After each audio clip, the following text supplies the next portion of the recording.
Hello, everyone. Welcome to Barca News's post-match live analysis, where the match between Granada CF and FC Barcelona just ended with a draw 2-2 with goals of Lamine Yamal and Sergi Roberto.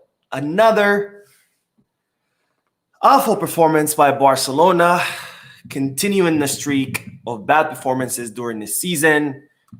And we'll be analyzing everything that happened in the match. Have a lot to discuss. So let's begin.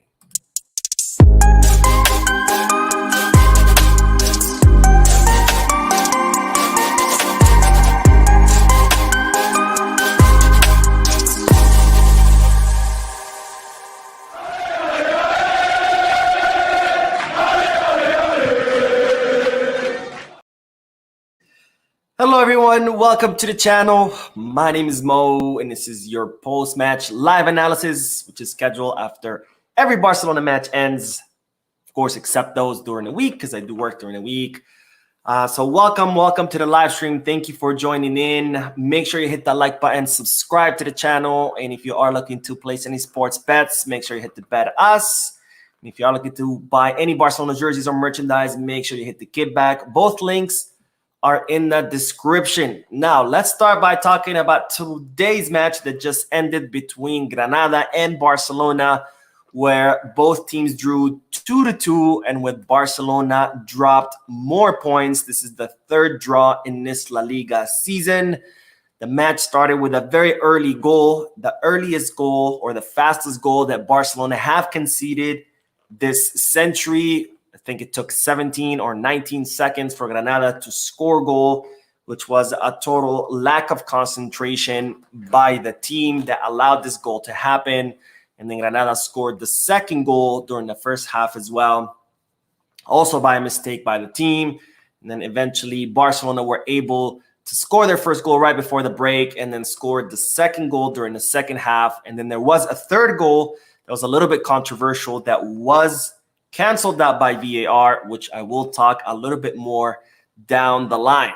Now, let's talk about that overall performance by the team, because I saw today, I need to take a breath because this is becoming very, very frustrating. Another bad performance by Barcelona, continuing the streak of bad performances during the season. You know, Barcelona have played 11 matches so far this season, 9 in La Liga and 2 in the Champions League.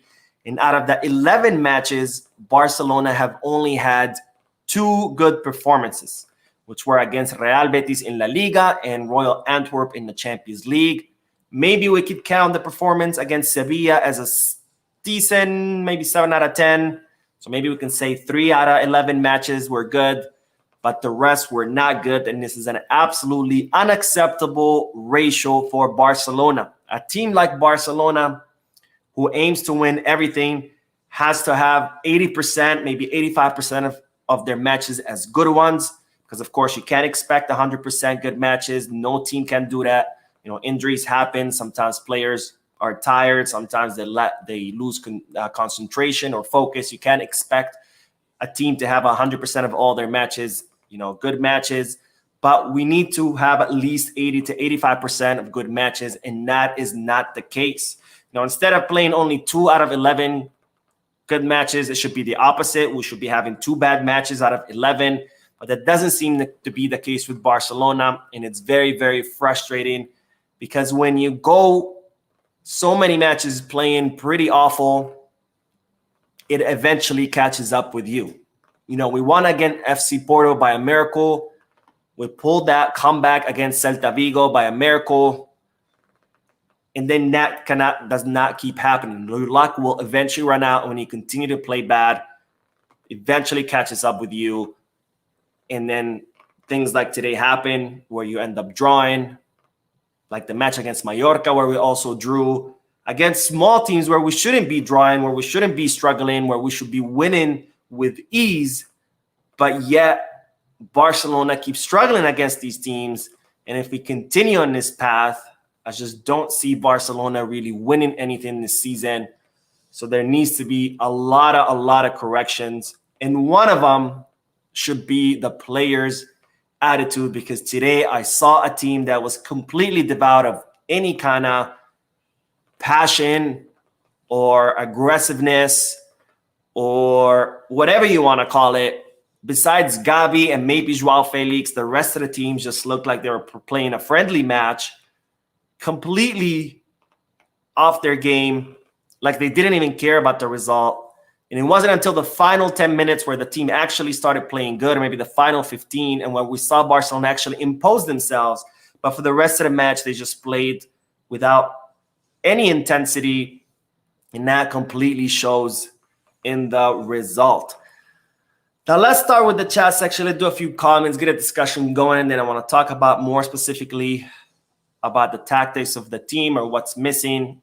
I'm sure you've already heard me say what, or you already can predict what I'm going to say, because it seems to be a constant problem. Okay, let's see. Ajo says, I swear that they shouldn't have drawn the lines on Ferran, because he wasn't even close to hitting the ball. So I do want to talk about that goal by Joao Felix that was canceled out by the VAR. So I'll leave that until the end and get you guys' opinion and see what do you guys think. We have Jamie who says it's sad, but we are still very far away from European level. Maybe in the middle of the season we get better. I hope so. 100% agree with you, Jamie. The way the team is playing, we're far, far away from being a competitive team on the European stage. And I hope we improve as well. All right, Chuchu says, to be honest, not going to blame anyone. We don't have a large squad, and it's showing. We shouldn't have conceded that first goal, but it's fine. We move. Nice game, guys. I don't necessarily agree, because, yes, we do have injuries. You know, it had 4 injuries with Frankie, Pedri, Lewandowski, and Rafinha. But I think a team like Barcelona, even with the injuries, is still a much more superior team to someone like Granada. You know, we still had the likes of Gabi, Gundogan, Cancelo, Joao Felix. Like, there's no excuse for Barcelona to play the way that they did. And I don't want to blame specific players, because you're right. I think the whole team performed horrible overall, but it's still the injuries. I don't think they're an excuse, and we should do much, much better than how we did today. The Soundwave says, I believe we don't use the full skills of Yamal, and Koundé was afraid of passing to the right because Cancelo was way too far in the front and inside. So if Yamal loses the ball, the right side is open.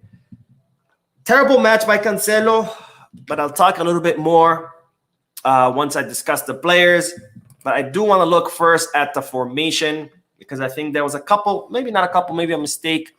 One specific mistake that I want to talk about in the lineup of Barcelona, and then I'll talk about what the team was lacking, and then we'll do more of kind of like individual players. I'll make this a little bit bigger, but Barcelona started with their 4-3-3 with, of course, Ter Stegen in the goal, Cancelo and Balde as fullbacks, and Koundé and Christensen as center backs. Fermín López got his first start, very well-deserved start after his performances in the last few matches, with Ilkay Gundogan as the single pivot and Gabi on the left interior, and then Lamine Yamal and Joao Felix on the wings, with Ferran Torres acting as that false 9, which is something that we all predicted was going to happen, because with the injury of Robert Lewandowski and him not having a natural substitute in the center forward position, you know, there's a lot of talks that Ferran or Joao Felix could end up being that center forward position or that false 9. And of course, it was Ferran Torres who got called upon to play in that position. Now, it looks like Ronald Araujo is still not 100% fit, and that's why we saw Christensen and Koundé versus Araujo and Koundé, which we do know is the preferred couple of center backs or pair of center backs for Xavi Hernandez. And I think where the mistake really, really lies in this formation was not deploying Oriol Romeo in that pivot position. And I say that for 2 reasons, because first of all, Oriol Romeo gives you that control in the midfield because of his defensive prowess, if you may. And the other reason why I say it was a mistake, because Ilkay Gundogan is a lot more offensive than Romeo is. So by having İlkay Gundogan playing in a pivot position, not only are you sacrificing some of that defensive power or defensive advantage that Romeo gives you, you're also sacrificing that offensive advantage that İlkay Gundogan gives you, because now he has to stay back and he cannot break the lines or drive the ball forward, which he's very, very good at. So I think right there, that was the first mistake of the lineup. I would have had Romeo in the pivot position to give you that more defensive strength in the middle, especially because we all knew that Granada are very dangerous in their transitions. You know, this is not a team that just parks the bus and defends that entire 90 minutes. This is a team that, yes, does defend with the line of 5, but also tries to attack and tries to build plays from the back line and tries those fast transition and those deep balls to the midfield. And when you take out someone like Romeo, who's very defensive, you're already giving the other team an advantage, and that's exactly what happened, and that's how they were able to score on us. Now, I would have had, if Xavi wanted to play Gundogan, I would have had him in the place of Gavi, not because I think Gundogan is better than Gavi. That's not the case. I think Gavi needs rest. He's played almost every match. So I would have had Romeo in the pivot with Gundogan on the left and Fermin very much well deserved on the right. Or if you didn't want to, you know, if you wanted to have Gavi and Gundogan, then have Gavi on the left, Gundogan on the right, and Romeo in the middle. Because, again, we sacrificed that defensive advantage that Romeo gives you against a team that's offensive, that doesn't just park the bus, but actually tries to attack, and that definitely cost us. Now, I'm pretty sure you're going to predict what I'm about to say because I've said it a million times before, but Barcelona's biggest weakness, and by now everybody knows it, is the circulation of the ball. Now, don't get me wrong. The second goal was, or the first goal, which one was Koundé? I can't remember now. I'm so upset. But Koundé was at fault for one of those goals where he definitely got overtaken by Granada's forward. But that was not the main issue of Barcelona. The main issue is still the ball, the circulation of the ball, because the players are always static. Players just stand there waiting for the ball. Nobody's making runs. Nobody's getting open. Nobody's doing 1-2s. There's no mechanisms in place. All you have is just 10 players standing in their place, passing the ball back and forward, back and forth. And that is not what ball possession is. Having ball possession for the sake of ball possession is not going to give you anything. I mean, technically speaking, you can pass the ball to Ter Stegen and just have him stand there with his foot on the ball for 90 minutes and you have 100% of ball possession, but that's not the goal, right? Just possession for the sake of possession is not the answer, and that's what we're seeing for Barcelona, because the possession was something like 80%, which is incredibly high, but if you're not doing anything with that possession, then there's no point of it. And I'm still not seeing players passing the ball to other players who are running forward. Whenever a Barcelona player gets the ball, their back is always to the opposing goal, which completely takes out any element of surprise and makes the team incredibly predictable. Because when you get the ball with your back to the opposing goal, by the time you turn around and you see what's going on, the spaces have already closed, or you already have a defender that's already on you, marking you, or both, and that's exactly what happened. And that's exactly what happened actually in the first goal that Granada scored on us. Gavi gets the ball, his back is to the opposing goal. By the time he turns around, he doesn't see the Granada's player coming at him, and he takes the ball from him, and they score. So by having this horrible circulation of ball where the players are not moving, they're just static, they're receiving the ball with their back to the opposing side, not only are you slowing down your ball circulation, but you're also losing the ball, because when you receive the ball with your back to your opposing team, you can't see what's happening behind you. By the time you turn around, sometimes it's too late and they already got the ball from you. And that's how Barcelona keep losing the ball in the buildups of plays.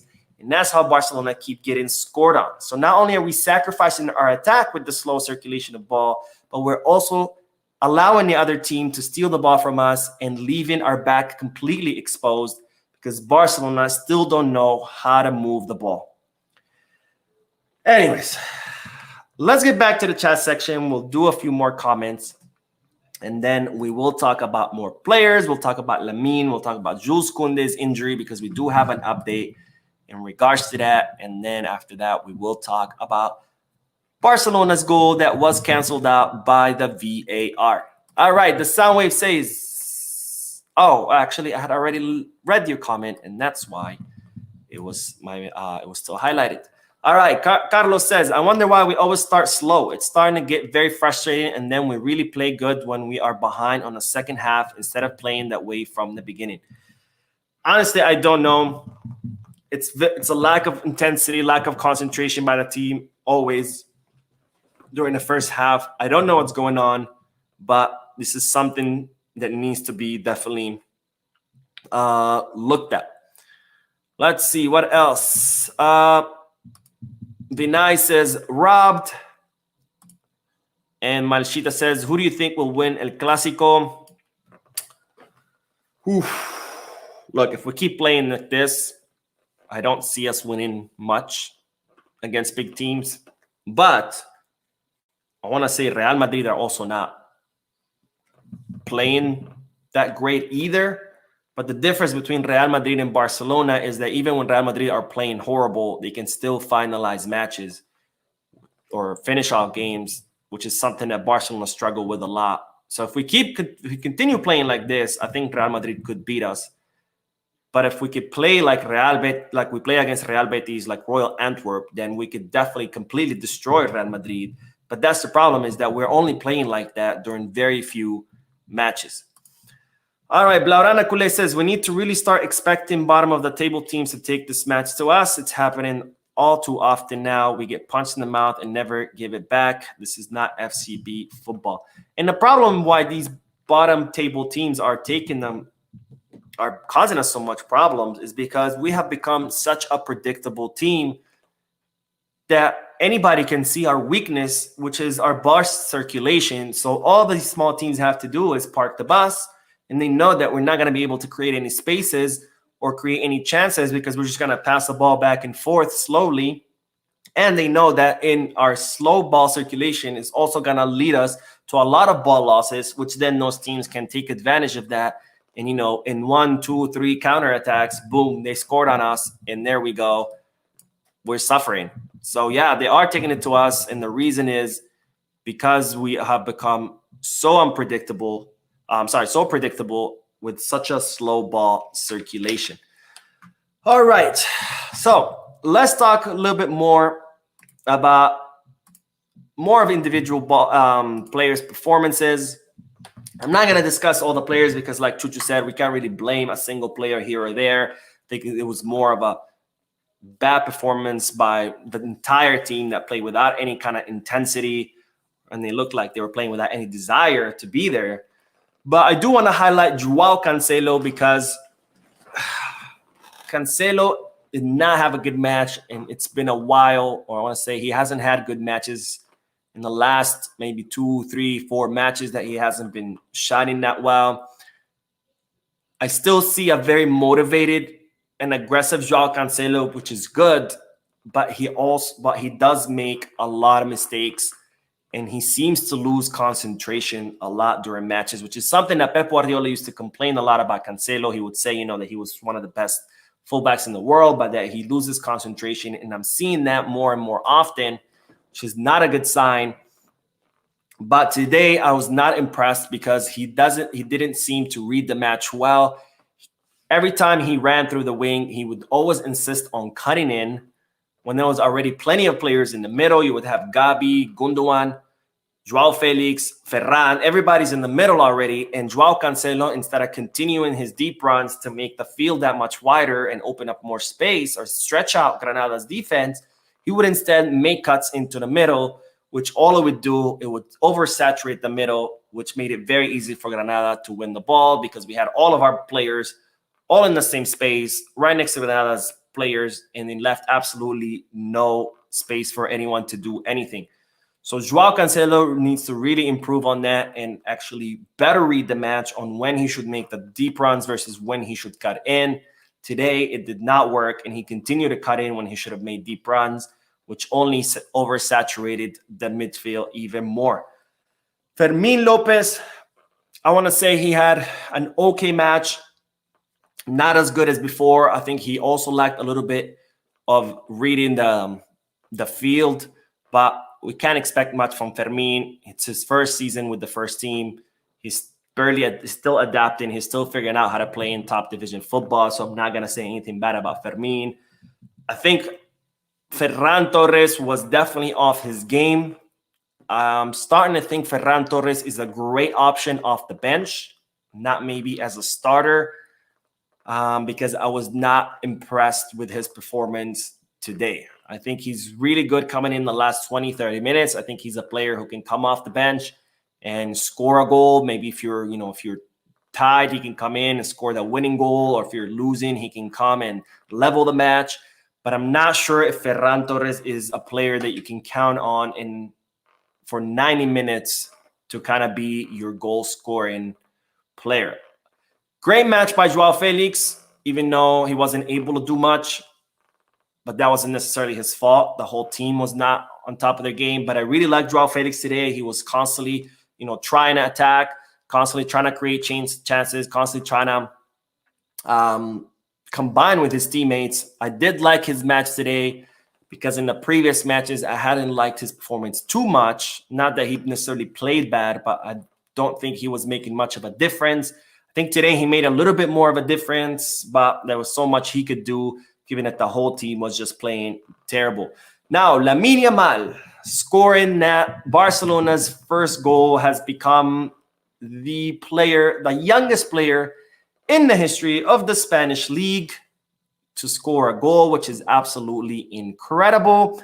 And then the last thing I'll say about the players, we do have an update about Jules Koundé, who was substituted, and Ronald Araujo had to take his place. But it seems that Koundé is fine. Xavi Hernandez gave some remarks right after the match ended, and they asked him about Jules Koundé, and he said that he's fine, that it was just a blow. So that's good news. Of course, that could change because this is only preliminary. The match had just ended when Xavi gave us that update. I'm sure once put some ice on it, reduce the swelling. Tomorrow when he wakes up, we'll see what the sensations are. But for now, they are saying that it was only a blow and that he should be fine. And plus, we do have the international break that will officially start tomorrow. So hopefully it's just a blow. And if it is just a blow, hopefully it means that he'll be back right after the international break. And hopefully he'll also see him not play with France, because I really hate these international breaks and what they do to our players. So maybe, who knows? Maybe it's a blessing in disguise. Maybe this blow will prevent Koundé to play with France and then instead rest during the international break. And that way he can come back fresh. I don't know, but for now, it is looking like it's just a blow. Now, with this result, Barcelona have officially dropped to third place, with Real Madrid sitting first with 24 points, Girona second with 22 points, and then Barcelona third place with 21 points, 3 points behind Real Madrid, and which is not good, because even if we win El Clásico match, that would leave us level at points. So not a good result. Third time dropping points this season. But I guess if you do want to look at some kind of silver lining, we do have the fact that we're still undefeated and we're the only team in Europe to do that. But I don't know how much of a silver lining that is, because if you don't end up winning trophies, what's the point that you end the season undefeated? All right, let's do the chat section, and then we'll talk lastly about that goal, the VAR goal the goal that VAR canceled, and see what you guys' thoughts are. All right, let's see. Jay Clinch says, people keep saying Ferran is offside. How many players go offside during a free kick and an onside player scores the goal? What's the difference with that and our disallowed goal? I'll tell you what the difference is once I do a few more comments. I don't want to get ahead of myself. Let's see. The Soundwave says Gundogan was out of his comfort zone first 75 minutes. He shouldn't play there, but he played really well in the last 22 minutes. Oh, speaking of, I totally forgot to mention this, but for people who keep hating on Oriol Romeo, as soon as Oriol Romeo came in, the total dynamic of the match changed.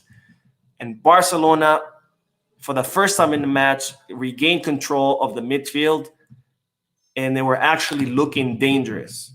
So for people who like to hate on Oriol Romeo, which I get it. He's an easy target to hate on. You know, people always want to look for scapegoats when it comes to when a team performs bad, people want scapegoats. And if they don't understand what's going on or what the team is lacking, then they'll just pick the easiest target, right? Romeo, because he's old and I've never heard of him. Or Sergi, because he's old. Or Marcos Alonso, because he's old, right? They're always looking for scapegoat and they always pick the easiest targets. But as soon as Romeo came in, the total dynamics of the match changed. Barcelona regained control. And for the first time in the entire match, Barcelona actually looked like they could win the match because that's what Oriol Romeo gives you.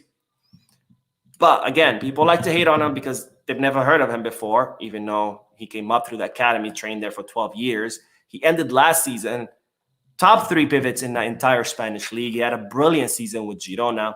And for anyone who's been following Girona or following Romeo, we all know the quality of midfielder that he is. But of course, people like to hate on what they don't know. And Romeo proven everybody wrong in the quality that he has, because he completely changed the game when he came in. Something that a lot of these players that we have now can't. You know, Rafinha that we spent 60, 70 million euros on, when he comes in, he doesn't make a single difference when he comes in. But yet Romeo, 3.5 million euros, he comes in and immediately changes the whole dynamics of the match. Okay, let's see. A lot of people saying that Barcelona were robbed. We will talk about that. Don't worry. Mukhtar says, why does Laporta extend Xavi contract? Xavi does have idea. He does have an idea. I know that's your typo, but in writing your typo, you were correct. Blaugrana Coulier says, Ferran was offside. He interfered with the goalkeeper's focus, which makes him part of the play per the rules. We may not like it, but it was a proper offside call. And Saidu says, with the way we're playing, I don't think we stand a chance. No, we don't. But, all right.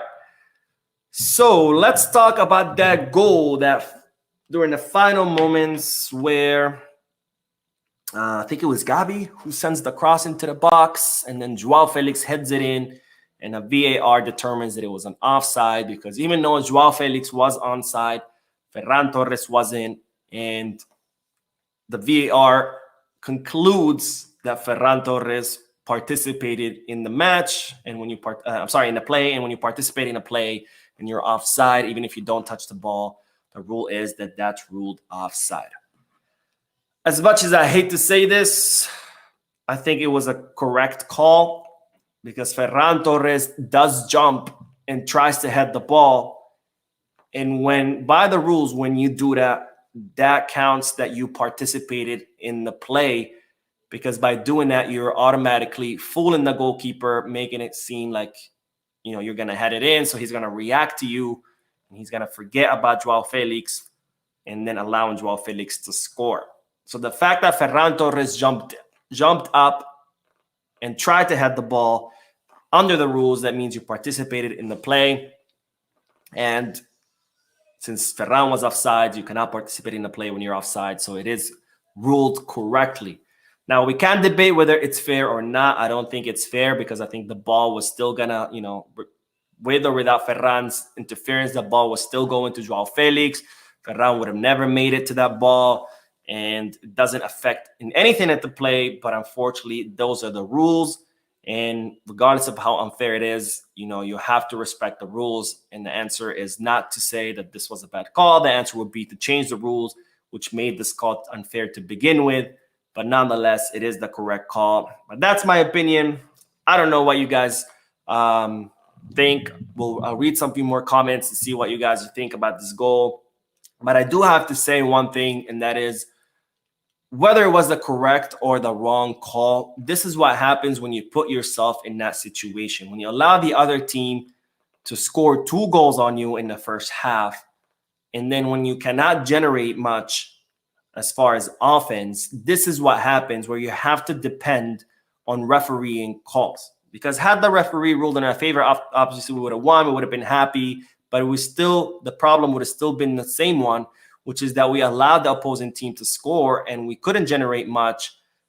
Because if the team was playing like they're supposed to be playing, like they played against Real Betis, like they played against Antwerp, you know, they would have created plenty of chances. We could have scored 4 or 5 goals, and then we wouldn't even be talking about this goal, because guess what? It doesn't matter. If the score would have been 2 for Granada and 5 for Barcelona, who cares that the referee did not count our goal? And that's what happens when you put yourself in that position to begin with, where you have to rely on refereeing calls. But okay, let's see what you guys have to say about this goal. Let's see. Peter says, it's not offside. The referee and VAR are all Madrid men. I don't know about them being Madrid men, but I mean, we can disagree with the call without having to, resort into the same dirty tactics as Real Madrid, where apparently all referees are bought by Nereida. Let's see. Lincoln, what's up, Lincoln? He says, my take is it's still either the team isn't good enough or the management of said team. And Julius said, Mo, please, any update about Pedri and Lewandowski? Pedri will come back for Athletic Club de Bilbao's match, which is after the international break. Lewandowski, we don't know yet. He could be back for a Clásico, or he might end up missing it. All right. And Wankuwan Beat says, first time catching you live. Well, welcome to the live stream, and I'm glad you're able to join us. And I hope you enjoy it and you join us for more. And Jamie says, we need Vitor Roque ASAP. Yes, we do. Ola says, we need Pau Victor in the match, but Xavi didn't bring him on. Right. I think he could have been played the last 15, 20 minutes since Ferran wasn't really doing much. I think it would have been an interesting option, but I don't know. I don't know if the circumstances dictated to bring in a Barca Athletic player when you're 2-2 and you're trying to win the match. I also don't blame him for bringing him on. I would have liked to see him play, but I don't know if it was the correct timing for that. And Yomi Dara says, Mo, do you think Xavi's pregame conference, where he's always saying the opponent is tough, even if they had not read a goal in 10 minutes, mentally empowers the opponent? I don't think so. I mean, you watch every coach says the same thing. They're always like, oh, we're going to play this way, and because the other team is so strong. And it's just being polite. I don't think it matters much, because every coach says that about every opposing team. All right, one more, and then we will end the stream. And so Hire says, I don't think the players to blame. Our coaches don't have anything to give. All right, guys. Horrible performance again. Terrible result. More points dropped. But what can we do? This is where we at. Thank you for joining the live stream. Thank you for your likes, your subscriptions, and your comments. As always, I cannot end the stream without saying, Visca Barça.